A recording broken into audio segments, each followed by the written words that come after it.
प्रिय बालक जी, स्वागत है आप सभी के गुरुकुल आश्रम के इस प्यारे से यूट्यूब चैनल पर। और आप एक क्लास मेरे 9th के प्यारे प्यारे से बच्चे बिहार बोर्ड से हैं। आप सबसे पहली बात क्या बिहार बोर्ड से हैं। आपका ये जो सब्जेक्ट है, ये लेक्चर है स्पेशली संस्कृत का है। और चैप्टर नंबर हम बात करेंगे बच्चे जी 6। 5 चैप्टर पढ़ाया गया आपको, 6ठा चैप्टर पढ़ेंगे, आपको पढ़ाया जाएगा और बहुत बेहतरीन डिटेल में आपको जाएंगे हम लोग। उसके पूरे संस्कृत के हर लाइन का अर्थ जानेंगे, उसके नोट्स भी बना के लिखेंगे अपने आप में। और जब अब तक जितने बिहार बोर्ड में क्वेश्चन पूछा गया है, सारे क्वेश्चन का आंसर भी करने वाले हैं, चाहे ऑब्जेक्टिव हो या सब्जेक्टिव।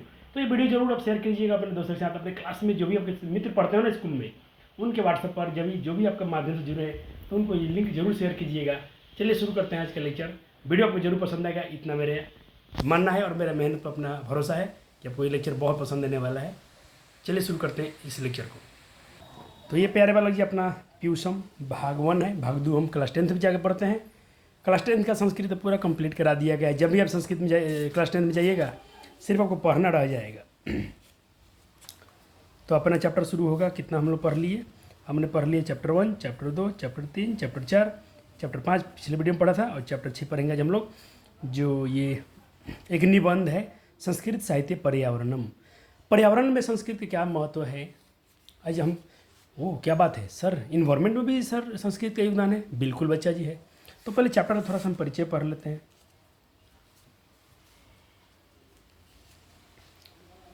संस्कृतम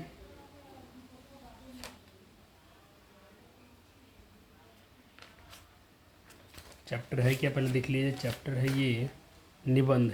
तो निबंध सेक्शन में मिलेगा हमको ये कथा वाला चैप्टर है, ये पदात्मक चैप्टर है, और यहाँ से संवादात्मक है। ये रहा चैप्टर का परिचय। थोड़ा सा परिचय पढ़ लिया जाए बच्चा जी। हिंदी में क्या लिखा है इन्होंने? ये लिखते हैं कि भाई पृथ्वी के ऊपर वर्तमान जो प्राणी के जीवन के अनुकूल प्राकृतिक परिस्थितियों का संतुलन पर्यावरण है। क्वेश्चन पूछेगा पर्यावरण क्या है, तो ये डिफिनेशन आप लिख सकते हैं, जिसकी चर्चा प्राचीन संस्कृत साहित्य के ग्रंथों में मिलती है। इस पाठ में उससे संदर्भ लिए गए हैं तथा प्राकृतिक उपकरणों को देव रूप में देखने की चर्चा की गई है। इसी प्रकृति का सौंदर्य प्राणी जगत का व्यवस्थित जीवन संभव है। अब हम चलते हैं चैप्टर की। हमने उसका ये पढ़ लिया। लिखने वाला सेक्शन आएगा बच्चे जी, जहाँ सब कुछ आपको नोट्स में बोलेंगे लिखिएगा, तो आप लिखिएगा। अभी सिर्फ आपको समझना है, पढ़ना है मेरे साथ साथ में, और आपको कुछ करने की जरूरत अभी दूसरा एफर्ट नहीं लगाना है। ये आप देख रहे होंगे स्क्रीन पर, आपको दिख रहा होगा चैप्टर का हेडिंग। आपका चैप्टर क्या है, और एक बार हम थोड़ा चैप्टर का नोट्स भी निकाल लें आपके लिए। चलिए, ये चैप्टर क्या है बच्चे जी? निबंध चैप्टर है। निबंध बोले तो आपसे पेपर में आता भी है कि निबंध लिखिए। एक निबंध है किस पर? संस्कृत की नहीं, सॉरी, इसको हम पढ़ लिए हैं, सॉरी बच्चा जी। चैप्टर 6 निकालना था, हम चैप्टर 5 निकाल लिए थे। ये रहा, ये निबंध चैप्टर है। चलिए, अब देखा जाए इसको बारे में, तो यहाँ पर पहले क्या बताया कि आधुनिक वैज्ञानिक युग में, जो आधुनिक विज्ञान का युग जो है, और प्रकृति जो असंतुलित जाता, यहाँ पर जो आज के जो प्रकृति जो अपना नेचर है बच्चे असंतुलित हो गया है। आपको भी पता है, हमको भी पता है, हम सभी जानते हैं बच्चे कि हम लोग का इन्वायरमेंट अभी सही नहीं है। कितनी गर्मी पड़ रही है, बारिश कम हो रही है, कहीं ना कहीं हम लोग का जो इन्वायरमेंट है उसका बैलेंस अनबैलेंस हुआ है, असंतुलन हुआ है। तथा पर्यावरण से चर्चा भवती, इसलिए पर्यावरण चर्चा की विशेष, इसलिए पर्यावरण की चर्चा हो रही है। कथम प्रदूषणम, और प्रदूषण के बारे में दुष्कारणीयम, जिसका दुष्परिणाम है, और उसी कारण प्राकृतिक संतुलित भवेत। पशु पक्षी भी स्वरूपेण स्थित भवन्तु, मानव शुद्ध जलम, मानव को शुद्ध जल मिले, पशु पक्षी अपने वास्तविक रूप में रहें, वायु जल शुद्ध मानव को प्राप्त हो सके, जीवन का कल्याण हो सके। यही प्रश्न भूयु भय, जो उसका भय बना हुआ है, और शुरुआन, और ये सारे प्रश्न लोगों को आंदोलित कर रही है। संस्कृत साहित्य नियम व्यवस्था आसिदिति पठेस्मिन् पाठ, इस पाठ में पढ़ेंगे संक्षेप में। आदर्श रूप से पर्यावरण निरूपम वर्तते, आदर्श रूप जो पर्यावरण का है इसका उपाय क्या है, इस चैप्टर में हम लोग संक्षेप में पढ़ने वाले हैं। इसका हिंदी समझा दी आपको। अब आइए यहाँ पर सर, यहाँ पर बताया जा रहा है आपको एक संस्कृत वाक्य में कि भूमि जर्लम नभो वायु रक्षन्ति, पशु अस्त्रिनम साम्यम स्वास्थ्य मेवा स्व पर्यावरण संयमम। यहाँ पर इस वाक्य में हमको बताया गया है कि जो संस्कृत साहित्य जो पर्यावरण पाठ में जो कवि कहना चाहते हैं इसमें कि जो धरती आकाश वायु अंतरिक्ष जंतु हैं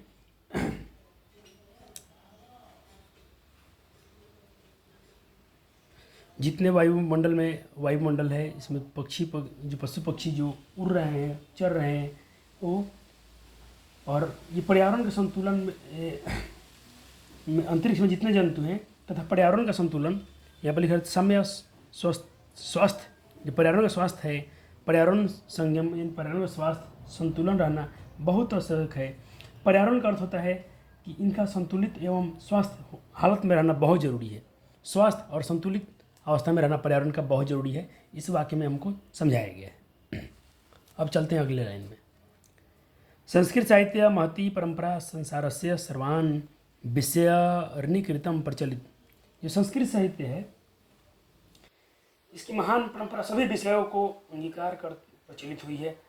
फिर कह रहा है यहाँ पर प्रकृति संरक्षण, पर्यावरण की संतुलन और उसका स्वभाव, उपस्थित मस्ती, वैदिक काल प्रकृति रूपेणी देव रूपानी और प्रकृत्या भगवान प्रधान वेदे इथम अस्तुते।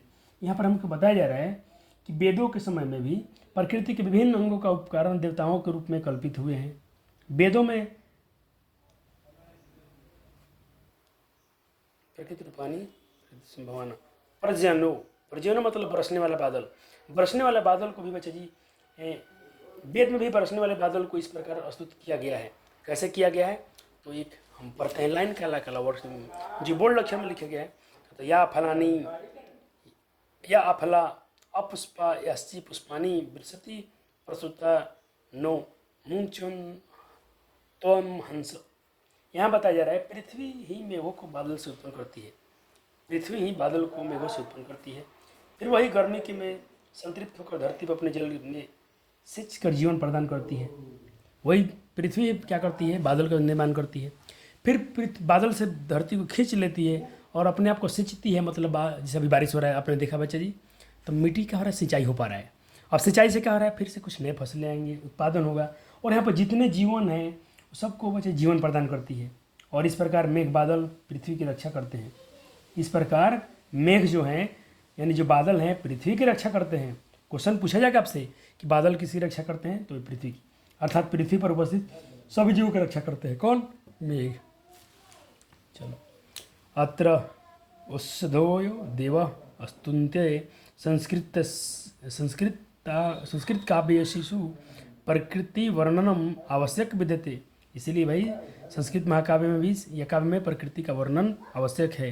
कथते कहा गया है यहाँ ऋतु, सागर, नदी, सूर्योदय, संध्या, चंद्रोदय, सूर्योदय, सरोवर, उद्यानम, वन, जंगल, ये सब जितने हैं इत्यादि उपादानी आवश्यक, इनका जो उपादानी है आवश्यक वर्णन का विषय है। और महाकाव्य में वाल्मीकि सरोवर श्रेष्ठ पंपा वर्णती है। एक श्रेष्ठ सरोवर है। कौन सरोवर श्रेष्ठ है? तो पंपा जो सरोवर है श्रेष्ठ सरोवर है। इसका वर्णन किसने किया था? वाल्मीकि ने किया था अपने महाकाव्य में सरोवर श्रेष्ठा पंपा वर्णति में।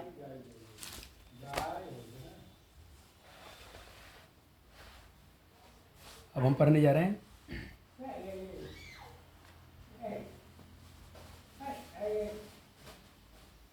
अब यहाँ से हम पढ़ेंगे।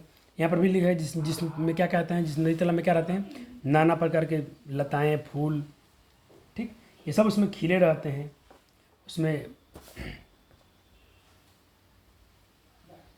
यहाँ पर बताया जा रहा है कि नाना द्रुम लता किरण सितावरनिधि शुभाम पदसमय पदम सौगंधि कैतास्त्रमा शुक्लाम कुमुद मंडलय। यहाँ पर ये बताया जा रहा है कि विभिन्न प्रकार के वृक्ष लताओं से घिरा हुआ स्वच्छ सूर्योदय या सूर्यास्त के समय लंबी के कारण समय वाली लाली के कारण जो ताम्र मतलब जो तांबे के समान जो कुमुद के फलों के कारण सफ़ेद शीतल जल का भंडार, कमलों की सुगंध से जो खुशबू है नदी तालाबों की, ये सब काली वाल्मीकि जी वर्णन कर रहे हैं अपने सरोवर वाला लाइन में इसके बारे में सब कि नदियों में क्या है, बहुत सारे लताएं फूल खिले हुए हैं। कमल के फूल खिले हुए हैं जो प्रकृति की शोभा वारानी सुगंधित कर रही हैं इस अपने आवरण को। और इस तरह से फला हुआ कुमुदिनी के फलम से फूला हुआ सरोवर का समूह युक्त। कुमुद मतलब मंडल मतलब समूह। कुमुद एक फसल का नाम है जो पानी में पाया जाता है। आपने खाया भी होगा, हम लोग खाए हैं। उस समूह युक्त ये शोभा दे रहा है क्या? सरोवर। अब हम यहाँ से पढ़ेंगे संस्कृत से काव्य शिशु स्वास्थ्य पर्यावरण से कल्पना स्वाभिभाव रूपेण प्रभावहीनता नदीनां वर्णन बहुलेन लभ्यते। जल, यहाँ पर ये बताया जा रहा है हमसे, वो जल पर मतलब बाढ़ के बारे में बताया जा रहा है। वर्णन विरलित, विरल तो बहुत कम ही मिलता है। यहाँ पर होता है संस्कृत काव्य में स्वस्थ पर्यावरण की कल्पना तो की गई है। संस्कृत काव्य में स्वस्थ पर्यावरण की कल्पना तो की गई है। और बहती हुई नदियाँ प्रवाहित होती हुई नदियों का वर्णन तो बहुलता से प्राप्त है, बहुत रूप से प्राप्त है। लेकिन जल प्लावने निबार का वर्णन भी बहुत कम है, विरल, बहुत कम।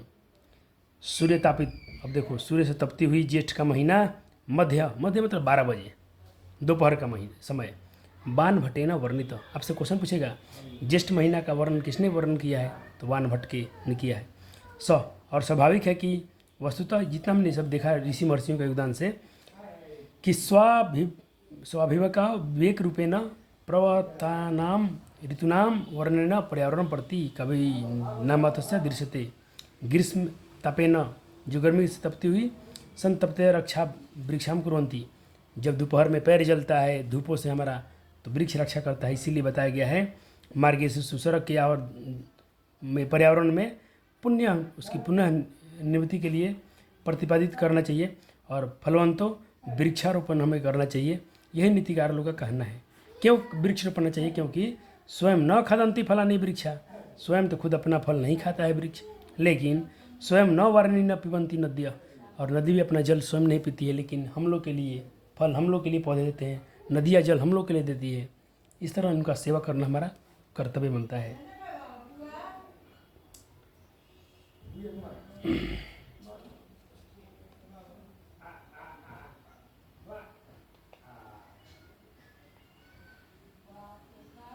अब यहाँ से हम पढ़ेंगे नरा कन्याश्च वृक्षानी। बहुत इंपॉर्टेंट पॉइंट है, इस परीक्षा में आता है। कहते पुरुष और नर कन्या वृक्षानी प्रति ममताशील। नरा मतलब यहाँ पर और कन्या, कन्या मतलब औरत या कन्या। पुरुष और महिलाएं या कन्या या औरतें, पुरुष औरत या कन्या जो पति नर है, इनकी ममता भी बहुत है पर्यावरण के प्रति और वृक्षों के प्रति, वृक्षानी के प्रति ममता से वृक्षों के प्रति बहुत प्रेम रहा है इन मनुष्य का। और कहाँ मिलता है इसका? नाटक हमें शाकुंतले नाटक वर्णन में इसका वर्णन किया गया है। और उसमें बताया गया है कि शकुंतला जो है वृक्षान को जल देकर ही तब स्वयं जल पीती हैं। पहले वृक्षों को जल डालती हैं फिर जल पीती हैं। ये शकुंतला नाटक में हमको बताया गया है। पातुम न प्रथम वस्ती जलम प्रवस्ती, पहले यहाँ बताया गया है पहले वो जलों को भोजन जल पिलाती हैं फिर वो खाती हैं। अब यहाँ पर हम पढ़ेंगे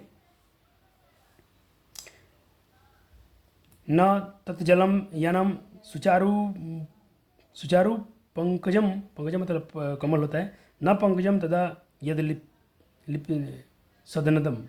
ठीक है, यहाँ पर हम पढ़ने जा रहे हैं। और एक और लाइन है यहाँ पर, ये वसंते, यहाँ वसंते के बारे में बताया गया है। प्रकृति की जो शोभा है, जो वसंत के महीने में है, प्रकृति की शोभा बहुत होती है। और ये कालिदास ने कहा है। किसने कहा है? कालिदास ने कहा है। कालिदास ने किस ऋतु का वर्णन किया है? बसंत ऋतु का वर्णन किया है। बसंत ऋतु में पर्यावरण कैसा दिखता है? शुभांतरम, खूब शोभा देता है, खूब अच्छा लगता है, सुंदर लगता है। ये भी क्वेश्चन परीक्षा में आए हुए हैं।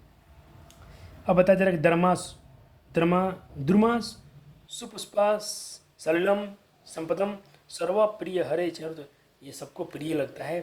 कौन सा महीना? बसंत भरा, हरियाली, फूलों से भरा हुआ, ये सब चीज़ें होती है, खूब सबको शोभा देता है। इसीलिए कालिदास ने कहा कि पशुनाम स्वाभिमान निरूपान करोति। कालिदास कहते हैं पशुओं की सहज स्वाभाविक स्थिति को भी करते हैं। मतलब जैसे वहाँ पशु पक्षी भी मतलब अच्छा नेचर दिखाते हैं। क्या करते हैं वो लोग? घंटा महिषा निपान शिलम श्रृंगरे मरुहुतम पीड़ितम छाया बुध कदम पदम मृग कुलम रोमनंथ भस्यस्तु। यहाँ बता रहे डुबकी लगता हुए भैंसा का समूह तालाब में सिंहों से पुनः पानी को हिला डुला रहा है। और कदम का छाया में बैठा मृग जुगाली कर रहे हैं। मृग मतलब वही हिरन, यहाँ बताया ना मृग का कुल यानी हिरणों का समूह। किसका समूह? हिरणों का समूह जुगाली कर रहे हैं। मृग मतलब हिरणों का समूह जुगाली कर रहे हैं, मुंह चला रहे हैं, पौरी कर रहे हैं। तो इस तरह से पढ़ रहे थे। ये काफ़ी चैप्टर होता है फिनिश पर। इसीलिए प्राचीन भारत में साहित्यकारों में सर्वस्व सभी जगह पर्यावरण के प्रति जागरूक करना चाहिए और कुदरती प्रकृति असंतुलन जो न हो इसके प्रति हमको प्रयासशील होना चाहिए, प्रयास करते रहना चाहिए कि अपना पर्यावरण का संतुलन न बिगड़े। जो भी बच्चा अपने कहानी पढ़ा, एक बार तो कहानी आपको याद हुआ होगा, बहुत सारा आपने सुना ध्यान से। और दूसरा बेनिफिट आपको होने जा रहा है, जस्ट आप इसका नोट्स बनाने जा रहे हैं आप लोग, तो नोट्स बनाएंगे ना। अभी देखिए नोट्स रेडी हो गया, यहाँ निबंध लिखा हुआ है। अब आपको डबल बेनिफिट, तो इसको जल्दी जल्दी आप वीडियो को पॉज करेंगे और हर पैराग्राफ आपको लिखते चलेंगे। आप भी कलरफुल थोड़ा 2-3 पेन यूज कर लीजिएगा ताकि आपका नोट्स खूबसूरत दिखे, आँखों को अच्छा लगे, देखने वाले को अच्छा लगे। वैसे तो नोट्स बहुत ज़बरदस्त है ये, लेकिन इसमें सोने पर सुहागा कब हो जाएगा, इसमें जो थोड़ा अपना कलाकारी दिखा देंगे, रंग बिरंग से इसको आप सुंदर सा बेहतरीन नोट्स बना लेंगे।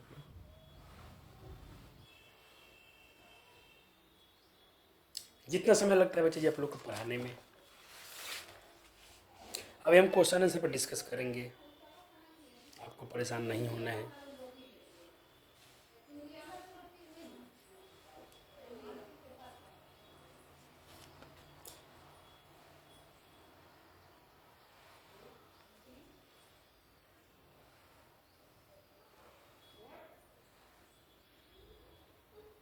यहाँ हिरणों का समूह लिख दिया, मृगा जुगाली करते हैं ना, हिरणों का समूह जो है जुगाली करता है। और आखिरी लाइन था वही, इसीलिए हमको इस प्रकार प्राचीन भारत में साहित्यकार संपूर्ण पर्यावरण के प्रति जागरूक थे। कहीं भी प्रकृति का संतुलन न हो, इसीलिए हमें भी प्रयत्नशील होना चाहिए, हमें भी जागरूक होना चाहिए। अब ये बुक में कुछ शब्दार्थ हैं, परीक्षा में आता है, ये पूछ लिया गया पर्जन्य का अर्थ क्या होता है, ईरा का अर्थ क्या होता है, पूछा गया है। आपसे एक और पूछा गया है बिरलम, बहुत सारा इसमें का क्वेश्चन पेपर में आ गया डायरेक्टली। बिरलम का अर्थ याद रखिएगा, ये भी पूछता है। द्रुम का अर्थ पूछ लिया गया है।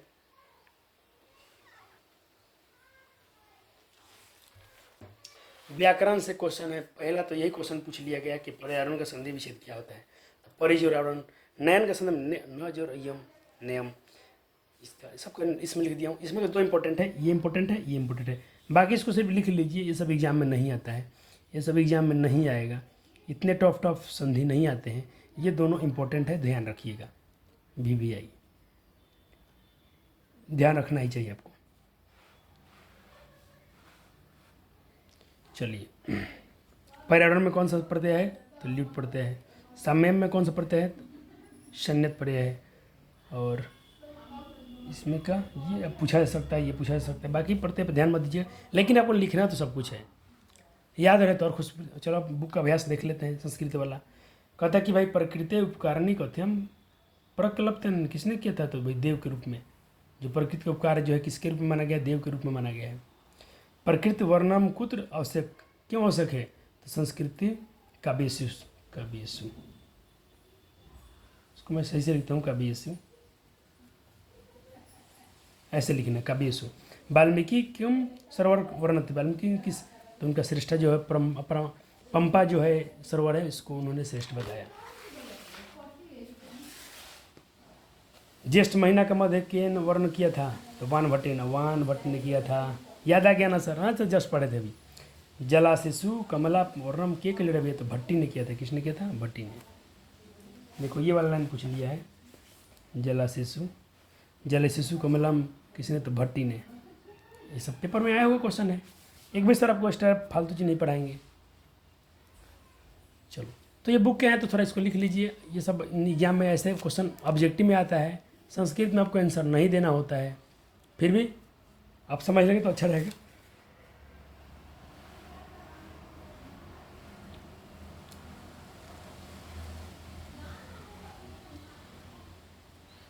जहाँ से बताएंगे ना उसको तो घोर के आपको पीना पड़ेगा। ये तो भाई जरूरी, थोड़ा इसको ध्यान रखिएगा, ये सब आपको आना चाहिए। व्याकरण सेक्शन है, व्याकरण सेक्शन में थोड़ा आपको ध्यान रखना पड़ेगा। आप लोगों को देखो तो कितना आसान है, आपको सिर्फ नोट्स लिख लेना। हम लोग कितना समय लगा होगा नोट्स बनाने में, समझने में, और आपको तो सिर्फ लिख लेना है, तो क्या आलस। चलिए, यहाँ से बोर्ड में आपका पेपर आएगा। आपका बोर्ड का क्वेश्चन सर कैसा होगा? बोर्ड का क्वेश्चन ऐसा होगा, बोर्ड का क्वेश्चन ऐसा होता है। ये क्वेश्चन पूछा गया पेपर में, तो आप बिल्कुल लिख के आ सकते हैं। संस्कृत कवियों का पर्यावरण के लिए क्या योगदान था, उनके बारे में लिखो। फिर आपसे पूछा जाएगा पठित पाठ का, ये तो कहानी के सारांश लिखना था, जितना आपने शुरू से पढ़ा उसका पूरा संक्षेप में लिखना पड़ता है। पर्यावरण क्या है, इंपॉर्टेंट क्वेश्चन है, ध्यान रखिएगा। तो प्रकृति के ऊपर प्राणियों का जीवन जो अनुकूल प्रकृति परिस्थितियों का जो संतुलन ही क्या है, पर्यावरण है। महाकाव्य में प्रकृति के किन किन उपादानों का वर्णन आवश्यक है, तो उसमें नदी, सूर्योदय, संध्या, सबका क्या है, वर्णन बहुत आवश्यक है, अति आवश्यक है। वृक्ष परोपकारी क्यों होते हैं? भाई वृक्ष हम पर उपकार करते हैं और उसको लगाता तो हमको छाया देते हैं, साथ साथ में फल भी हमको देते हैं। स्वयं तो फल अपना खाते नहीं हैं, लेकिन हमारे लिए वो अन्न प्रदान करते हैं, तो वृक्ष हमारे लिए उपकारी हैं। कृषि ऋतु की प्राकृतिक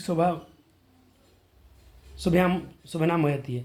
शोभना मतलब खूबसूरत। कब प्राकृतिक सुंदर होती है, किस मौसम में? तो वसंत ऋतु में हमने पढ़ा था, यहाँ पर पढ़ा था आपने कि वसंत ऋतु में शोभनंतरा यानी शोभा उसकी बढ़ जाती है।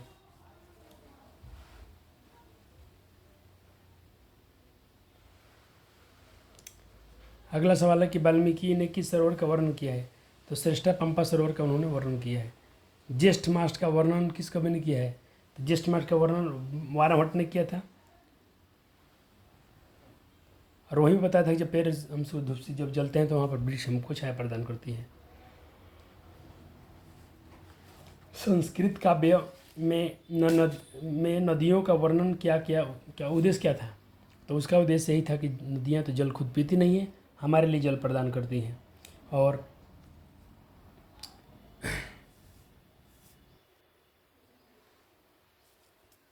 चलो, और ये सबसे ये तो हुआ। अब दूसरा पार्ट सर क्वेश्चन तो लिखने वाला ऐसे आएंगे, जो भी क्वेश्चन आप अभ्यास कर रहे हैं उसको जरूर ध्यान रखिएगा।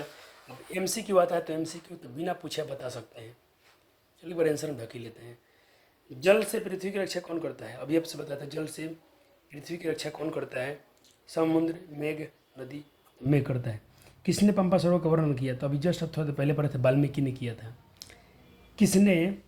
जल प्लावन का अर्थ क्या होता है? तो भाई बाढ़ होता है, बाढ़ याद रखिएगा। स्त्री पुरुष वृक्षों को प्रति ममताशील थे, यह किस नाटक में लिखा गया है? तो शकुंतलम नाटक में लिखा गया है।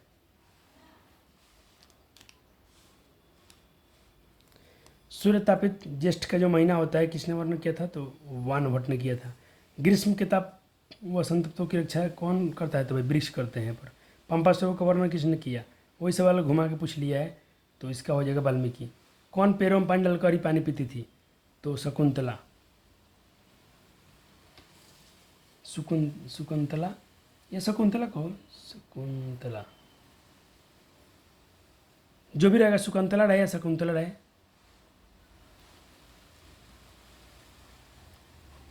हो गया। चलो, इसमें भी अच्छे अच्छे क्वेश्चन लाया गया आपके लिए, बेहतरीन क्वेश्चन है सब जो पेपर में आए हुए हैं।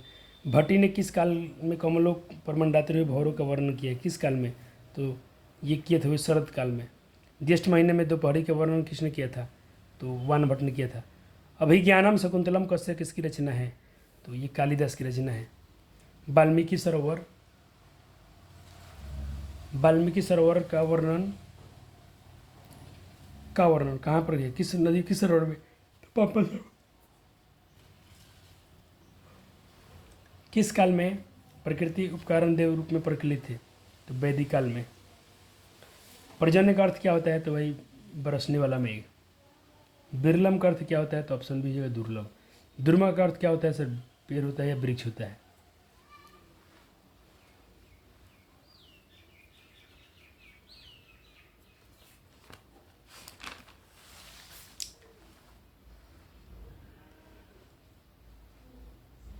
किसने शरद ऋतु का वर्णन किया था? तो ऑप्शन सी ने, भट्टी ने किया था।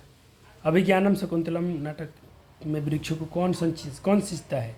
तो शकुंतला। स्वयं न फलानि स्वयं न, क्या स्वयं नहीं पीते हैं भाई, खाते हैं खदानी। स्वयं न खादन्ति फलानि, स्वयं नहीं खाते हैं फल वृक्ष। चरुतारम वसंते किसने कहा, किसने कहा? माघ वाल्मीकि, वाल्मीकि भास। सी होगा। एक बार आपको सही से दिखा दिया जाए।